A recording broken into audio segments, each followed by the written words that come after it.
India news पर आप देख रहे हैं प्राइम टाइम डिबेट, देश का सवाल। और आज हम बात कर रहे हैं ईरान में मचे हाहाकार की। राष्ट्रपति डोनाल्ड ट्रंप की धमकियों के बाद ईरान प्रदर्शनकारियों को फांसी देने के फैसले से पीछे हट गया है। ईरानी विदेश मंत्री अब्बास अराक्ची ने कहा कि ईरान की ओर से लोगों को फांसी देने की कोई योजना नहीं है। वहीं ट्रंप ने भी बताया कि ईरान में प्रदर्शनकारियों की हत्याएं रुक गई हैं। इससे पहले ईरान सरकार ने प्रदर्शनकारियों पर 23 ट्रायल और जल्दी से फांसी देने का ऐलान किया था। ईरान बुधवार को 26 साल के प्रदर्शनकारी इरफान सुल्तानी को फांसी देने वाला था।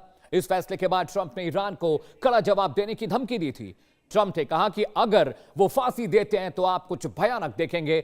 ईरान ने सरकारी टीवी चैनल पर कहा कि उन्हें जान से मारने की धमकी का जो वीडियो जारी किया है यह असल में हो सकता है। इस धमकी में पेंसिल्वेनिया के बटलर में 2024 में ट्रंप पर हुए जानलेवा हमले की फुटेज दिखाई गई, जिसके साथ एक संदेश था, इस बार गोली निशाने से नहीं चूकेगी। ये ट्रंप के खिलाफ तेहरान की अब तक की सबसे सीधी और खुली धमकी है। इससे पहले ट्रंप ने ही बार बार ईरान सरकार को धमकी दी कि अगर वो विरोध प्रदर्शनों पर अपनी क्रूर कार्रवाई जारी रखती है तो अमेरिका उस पर हमला करेगा। इस पूरे मामले पर एक्सपर्ट्स क्या कहते हैं, पहले वो सुनिए, फिर हम डिबेट की शुरुआत करेंगे। देखिए, मिनिस्टर जयशंकर की जो इरानियन मिनिस्टर से बात हुई है, ये बात तो होनी थी। ये फिजिकल मीटिंग ऑलरेडी प्लान थी इंडिया में। ईरान का फॉरेन मिनिस्टर को आना था इस वीक। रूटीन में जो प्रोसेस चल रहा था और मीटिंग होनी थी, परंतु ईरान में जो हालात हुए, सडनली प्रोटेस्ट इत्यादि, उसके चलते डोमेस्टिक मैटर्स ज़्यादा भारी हो गए तो फॉरेन मिनिस्टर आ नहीं पाया। तो वो आ नहीं पाए तो ये मीटिंग आप मानिए फ़ोन कॉल के द्वारा हो गई। इस मीटिंग में ऑब्वियसली फिलहाल की जो हालात हैं ईरान के, उस पर चर्चा हुई होगी। ईरानियन मिनिस्टर ने बताया होगा कि वहाँ क्या चल रहा है, और जयशंकर ने डेफिनेटली बात करी होगी, क्योंकि हमारे भी कुछ स्पेसिफिक इंटरेस्ट हैं। हमारे इंटरेस्ट हैं चाबार पोर्ट, जिसको लेकर के हम इन्वेस्ट भी कर रहे हैं, और उसकी हम कनेक्टिविटी चाहते हैं going up to the north south corridor linking central Asia Russia. Basically, I think what it means is that situation is getting very tense, very difficult, and very worrisome. That is quite clear that although the protests that have been going on since the 28th of December, so it's not all that many days, it's not been so many weeks or months or whatever, but it is the intensity of the protests has increased. And I can say that over the last 46, 47 years, that the Islamic regime has been in power in Tehran. These are about the worst protests that I have witnessed. Look, it looks pretty serious, but we're not getting much information out of Iran. The internet has been cut. All we know is what we're getting in the media, and their sources are also somewhat erratic. But my understanding is that things are pretty grim in Iran. 3,000 protesters have apparently been killed, and it looks like we'll be looking at some pretty serious developments in the next few days. It's pretty crucial. If the regime is going to survive, it will have to survive the next few days. जिस तरह से America ने अपने 6 mid air refueller उड़ाए हैं Qatar में अपने military base से, जिस तरह से उसने हॉर्मुज स्ट्रेट पे अपनी नेवल तैयारियों को डिप्लॉय किया है, और जिस तरह से डोनाल्ड ट्रंप ने ये कहा है कि ईरान के देशभक्तों प्रोटेस्ट करो, सरकारी संस्थानों पर कब्जा करो, मदद आ रही है, यानी कि ऐसा लगता है कि अमेरिका ईरान के ऊपर हमला करने के लिए तैयार है। अमेरिका के राष्ट्रपति डोनाल्ड ट्रंप बहुत उम्मीद कर रहे हैं कि ईरान के अंदर पिछले 16 दिन से जो जनमत का आक्रोश है, हजारों लाखों लोग जो सड़कों पर उतरे हुए हैं और लगातार सरकारी इमारतों को आग लगा रहे हैं, वाहनों को आग लगा रहे हैं, फायर टेंडर जला रहे हैं, औरतों और मस्जिदों पर हमला कर रहे हैं, कि इन सब के बाद अब ईरान की जनता ईरान के राष्ट्रपति के घर में घुस जाएगी, अयातुल्ला खमानी के घर में घुस जाएगी। अमेरिका आशा करता है कि ऐसा होने पर अयातुल्ला खमानी ईरान छोड़कर रूस भाग जाने के लिए विवश हो जाएंगे।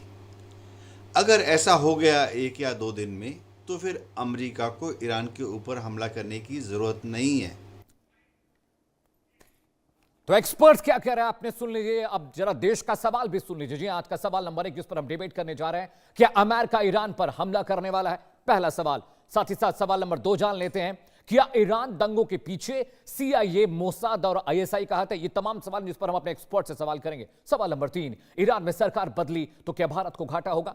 देश का सवाल नंबर 4, जिस पर चर्चा होगी डिबेट के दौरान, क्या क्राउन प्रिंस रजा पहलवी सत्ता पर काबिज होने वाले हैं, क्या वो होंगे? और सवाल नंबर 5, जिसमें हम देश का सवाल पर सवाल पूछेंगे, क्या ईरान में जारी संकट के बीच मुस्लिम देश यूएस के खिलाफ खड़े होंगे?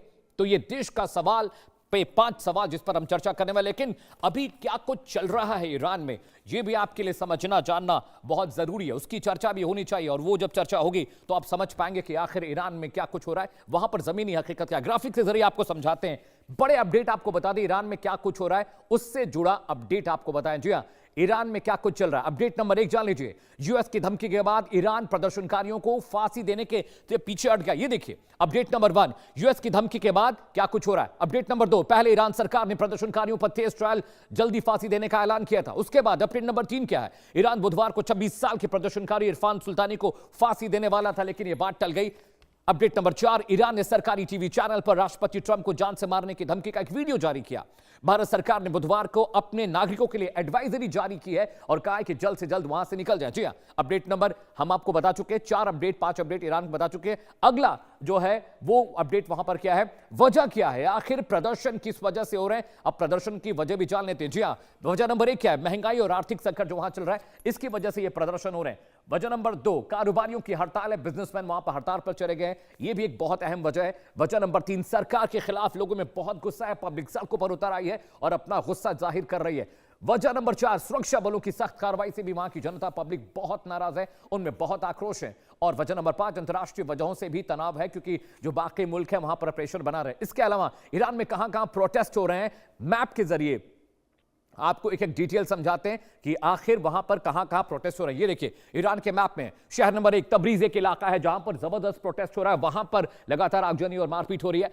शहर नंबर 2 तेहरान वो इलाका है राजधानी का जहां पर सबसे ज्यादा डिस्प्यूट देखे गए। शहर नंबर 3 इस्फहान एक इलाका है जहां पर कारोबारी सड़कों पर उतरे, स्टूडेंट सड़कों पर उतरे, जेनजी सड़कों पर उतरे। जी हां, शहर नंबर 4 मशहद एक और इलाका है जहां पर अभी बहुत बड़े पैमाने पर वहां पर मारपीट हो रही है, सेना की कार्रवाई हो रही है। इसके अलावा शहर नंबर 5 अहवाज एक और बहुत अहम शहर है, क्योंकि वहां पर रिफाइनरीज है, क्रूड की एक्सट्रैक्शन वहां पर होती है, बहुत क्रूशियल इलाका, वहां पर भी लगातार दंगे और फसाद हो रहे हैं। शहर नंबर 6 शिराज, वहां पर भी हालत बहुत खराब है, तो मैप के जरिए हम आपको बताना। और शहर नंबर 7 जाहिदान, ये बॉर्डर का इलाका है जहां पर इस वक्त बहुत तनाव है, वहां पर सेना लगातार लोगों को कंट्रोल करने की कोशिश कर रही है, लेकिन मुश्किल इस बात की है कि वहां पर अभी चीजें कंट्रोल में नहीं है। भारतीय दूतावास ने क्या कुछ कहा है, ईरान में कितने भारतीय हैं, वो भी आपको ग्राफिक के जरिए समझाते हैं, क्योंकि बहुत क्रूशियल है। अब इंडियंस की बात हो रही है। जी हां, 3000 वहां पर मेडिकल स्टूडेंट हैं, करीब 10,000 टोटल आबादी है, लेकिन 10,000 मेडिकल स्टूडेंट हैं। जम्मू कश्मीर के बहुत सारे लोग हैं, उनकी तादाद करीब 2000 है जो कश्मीरी वहां पर है। 4000 प्रोफेशनल्स हैं, कारोबारी के अलावा जो नौकरी पेशा लोग हैं वो वहां पर काम कर रहे हैं। इसके अलावा तेहरान, मशहद, जाहिदान में सबसे ज्यादा इंडियंस रहते हैं, कुछ पढ़ाई के लिए गए हैं, कुछ बिजनेस के लिए गए हैं। इसके अलावा बहुत सारे लोग वहां पर हैं जो वहां पर प्रोफेशनल काम कर रहे हैं, आईटी सेक्टर में है, क्रूड रिफाइनरीज के लिए काम करते हैं। तो ये मोटा मोटा वहां का डिटेल है कि आखिर ईरान में क्या कुछ चला। अब डिबेट में चलते। जी एक बड़ा पैनल मेरे साथ जुड़ रहा है और उनके जरिए हम समझने और जानने की कोशिश करेंगे कि आखिरकार ईरान में जो कुछ हो रहा है वहां पर कैसी चीजें अब कंट्रोल में। गौरीशंकर गुप्ता जी मेरे साथ जुड़ने वाले हैं, एक्स डिप्लोमेट है, पूज्य राजनयिक हैं। इसके अलावा मेरे साथ ध्रुव कटोक जी होंगे, रक्षा विशेषज्ञ हैं, डिफेंस एक्सपर्ट है, उनसे भी हम बात करके समझेंगे कि आखिर ये डिटेल वहां पर क्या हो रहा है, क्या कुछ हो रहा है। इसके अलावा मौलाना शाहबुद्दीन रजवी मुस्लिम स्कॉलर है, वो भी मेरे साथ